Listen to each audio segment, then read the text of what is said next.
Umaga po, no? Yan, napakalakas po ng ulan dito ngayon. No, ayan no, mag-update kami. Ayan, Peter, kumusta ka po? Ayan, ito po yung may dala na naman tayong chocolate sa alay kay Peter, no? Ito yung gustong-gusto nila. Yung mga matatamis, gustong-gusto nila yan, lalong-lalo na sa tag-ulan, no? Mas mahilig silang kumain talaga ng mga chocolate. Tsaka mamaya, Peter, may bibili na naman ako ng gusto niya na hopya, no? Yung request niya na hopya na dalandan, no? Salamat kaibigan dahil nandito ka, no? Hindi na si Peter tumira sa malayo, no? Ginusto na nila na tumira dito para mas madali po niyang mabantayan ang lugar na to at ang bahay kasi ayan, marami pa ring mga panganib, no? At mga banta sa atin. So ayan Peter, may konting katanungan tayo kaibigan kasi marami talagang nagpapatanong, no? Ang daming nagpapatanong kaibigan. So ayan, at mayroon din si kaibigang Peter na sasabihin sa atin, no? So ayan. Kaibigan,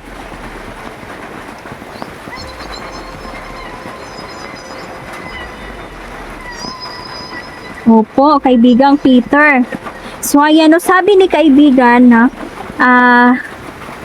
magpapatuloy lang daw po tayo talaga no na lumaban sa buhay kasi nakikita talaga ni Peter na ang mga tao ngayon ay hirap, no? Hirap at may mga karamdaman tayong mararanasan, no? Pero kailangang tibayan natin ang ating loob, lalong-lalo na sa mga nangyayari ngayon. Kaibigan, meron pong nagpapatanong, no? Tungkol po ito kay VP Sara. No, kasi si VP Sara ngayon ay marami pong mga nakapaligid sa kanya ngayon na kahina-hinala kaibigan, no? At delikado kaibigan, no, na baka itong mga kalaban baka hindi ito kayanin, no, kasi inggit na talaga sila kay Sara ngayon, lalong-lalo na po yung mga tao na ang mismo na lumalaban para sa kanya.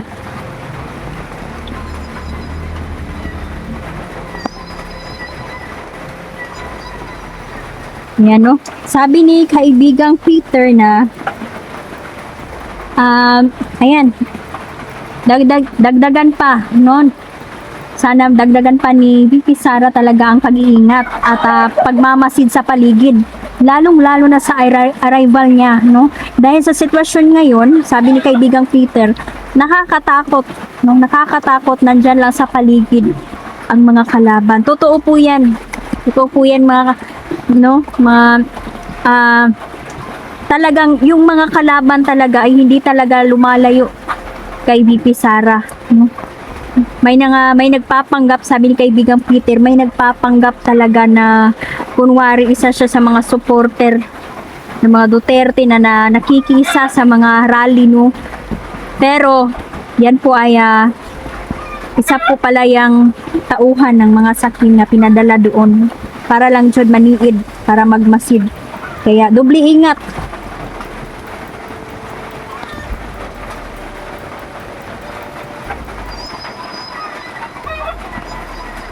Opo kaibigan.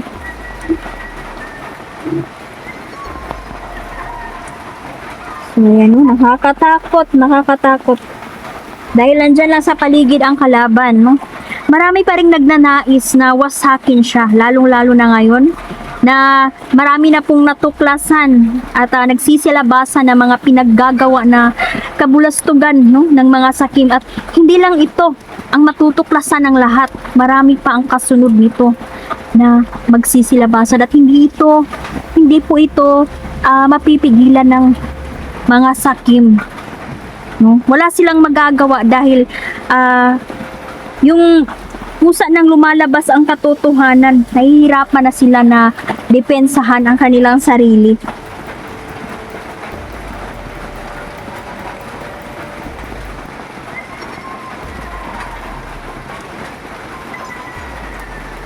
Opo kaibigan, ako po ay humihingi kaibigan na bantayan niyo po ang mga totoong nagmamalasakit sa bayan. Yun po ang dapat bantayan at proteksyonan kasi sila naman po ang makakatulong pagdating ng panahon sa taong bayan. Sila ang tunay na nagmamalasakit, kaibigan, no?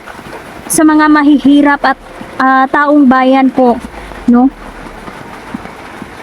Please, kaibigan, no, kung humihingi po ng tulong, na bantayan nyo po yung mga totoong nagmamalasakit, no, sa taong bayan po. Dahil sila po ang magbabangon muli sa ating bayan. At maraming salamat po, kaibigan, no? Dahil tinutulungan niyo po kami.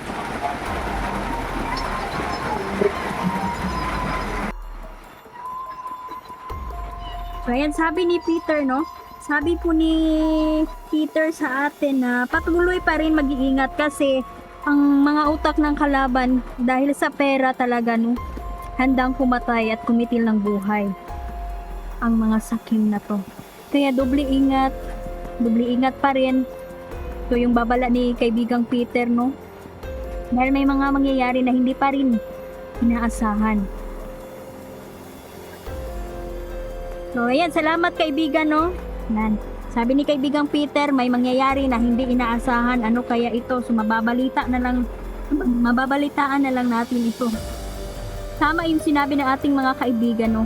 Na unti-unti talagang magsisilabasan ng katotohanan, no? Na ang katotohanan na talaga yung mismong lalabas, no?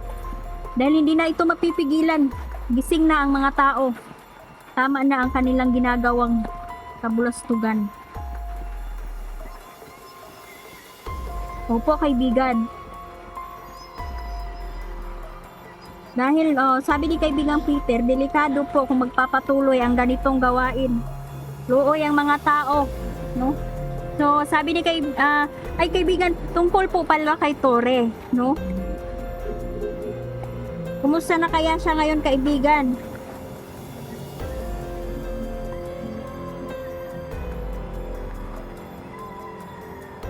So, ayan, no, ito palang si Tore. Sabi ni kaibigan ay nagtatago ngayon at bumahag na yata yung kayabangan niya, no? Tungkol naman kay Tore, sabi niya, ito na ay nagtatago yata ngayon, no? So, ayan, no? Ayan, itong si Tore, napakayabang, no? Ayaw nang humarap. Guilty na yata ang mayabang na to sa ginawa niya. Kasi, ang totoo, magaling lang itong magmayabang, no?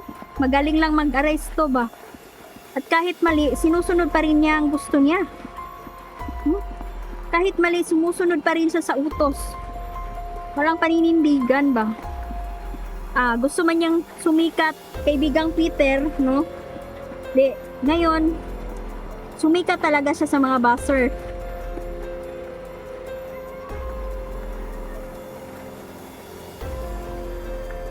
So, ayan, no, tumawa si Peter.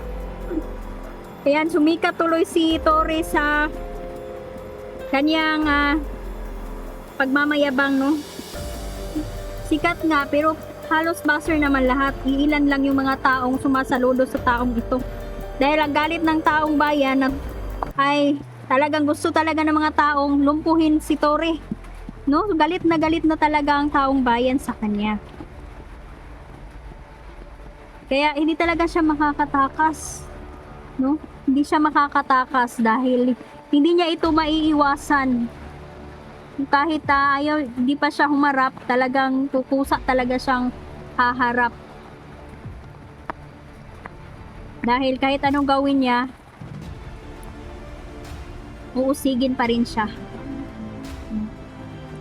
So, yan na. Salamat, kaibigan po. Salamat po sa inyong mga sinabi ngayon na ito po ay nagbibigay po ng pag-asa sa mga taong gustong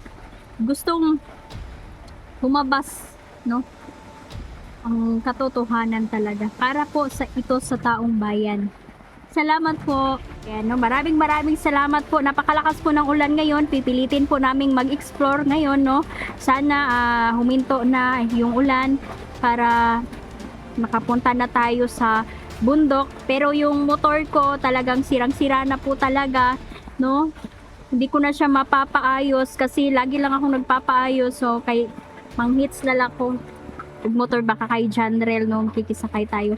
So ayan, tuloy tayo, wag kayong mag-alala dahil tuloy-tuloy ang eksplorasyon natin at marami pa tayong matutuklasan no. So ayan kaibigan, kunting katanungan lang po kasi po ako'y natutuwa at marami po talagang nagpapatanong no tungkol po kay Imee Marcos kasi parang sincero na talaga ang kanyang pag-iimbestiga no sa mga sakim ngayon no at parang gusto niya talagang palabasin at gusto niyang may managot talaga no sa ginawa nila kay Tatay Digong. Kaibigan, so ano pong masasabi ninyo tungkol kay Imee Marcos, kaibigan? Kasi parang buwabawi siya no at ito'y mahirap no, mahirap kasi si si BBM at saka si Imee magkapatid sila no. So itong binangga niya kapatid niya. So kung isipin natin, mabigat din siguro sa kanyang kalooban. Ngunit nilalabanan niya siguro ito dahil siguro siya yung gitouch jud ang iyang heart ba no nga talagang doon siya sa tama kahit kapatid pa niya ay kung sa tama naman no dapat matuwid talaga no dapat matuwid talaga yung dapat ituwid yung tama talaga no? So ayan, maraming natutuwa po sa kanya, kaibigan no dahil siya po ay malaking hakbang ang ginawa niya na pagtulong talaga no sa kanyang malaking tulong ito sa nakakarami lalo na sa taong bayan na gusto niyang mapanagot yung mga may totoong sala talaga dito.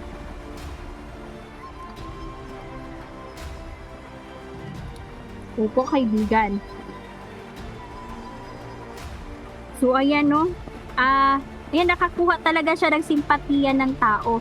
Pero may ilan talaga, sabi ni kaibigan, may mga tao pa rin daw talaga na sirado yung isip para kay Imee Marcos. Pero yung iba, may mga nalilinawan na tungkol sa kanyang mga ginagawa. No? May mga natutuwa na po ba ng mga taong bayan sa kanya. Pero maniniwala lang talaga yung mga katunggahi na gagkaayo no na no to Marcos na daw sila, hindi pa rin ito nagkukumbinsi ni Imee no maniniwala lang sila kung i-impeach niya yung kapatid niya.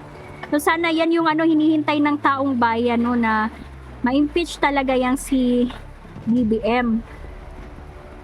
Opo, kaibigan. So, ayan no. Ano po ang opinion ninyo dito, kaibigan?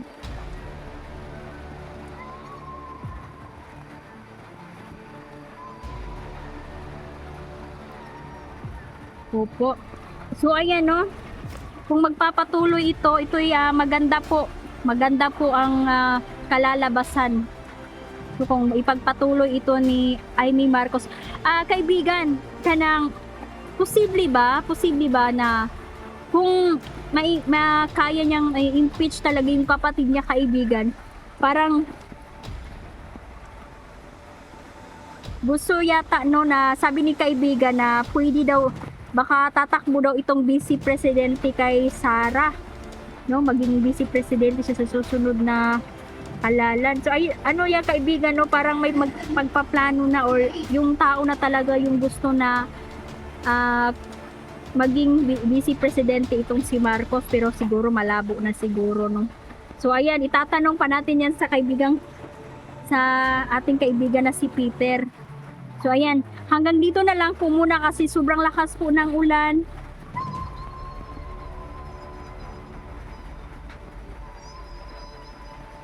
So ayan no, salamat kaibigang Peter. So ayan no, nilagyan ko naman po ng payong itong bahay ni kaibigang Peter, so hindi siya mauulanan. Peter, kung gusto mo doon tayo sa bahay, sa sulod ta Peter, kasi naawa po ako sa inyo dito. Baka nabasa na po kayo dyan, kaibigan.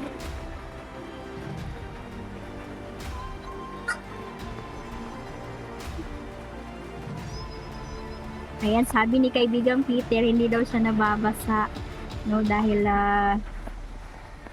matibay daw ang kanyang ginawang bahay, no. makikita natin, no, malakas ang ulan dito sa labas, pero sa loob, ayan, no, may mga hindi yan nababasa ang ating kaibigan na si Peter.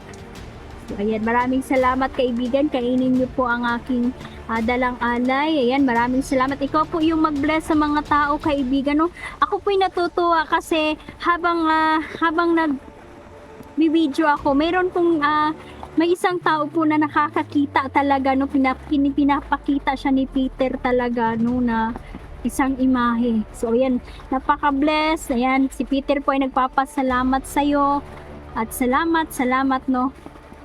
Lahat ng mga mabubuting may mabubuting puso, maraming salamat po sa tulong ninyo. At natutuwa po ang aking kaibigan sa inyong lahat. Ayan, maraming salamat. So hanggang dito na lang po muna, no. At mamaya mag-a-update tayo. Ayan, aayusin ko po muna itong bahay ni Peter ngayon. Kasi itong ulan na to, kanina pa po itong umaga hanggang ngayon. Gabi pa nga ito, hindi pa nag-stop yung ulan. So kailangan kong ayusin ko muna ito para hindi ito dili dyan mabasa ng gawa sa iyang balay. So ayan kaibigan, no. Ayan, maraming salamat. Hanggang dito na lang po muna. Mahal na mahal po namin kayong lahat. Ingat po kayo, no, wag po kayong magpapabaya sa sarili. Maraming salamat po. Basbasan niyo po sila kaibigang Peter. So ayan, hanggang dito na lang. Thank you po.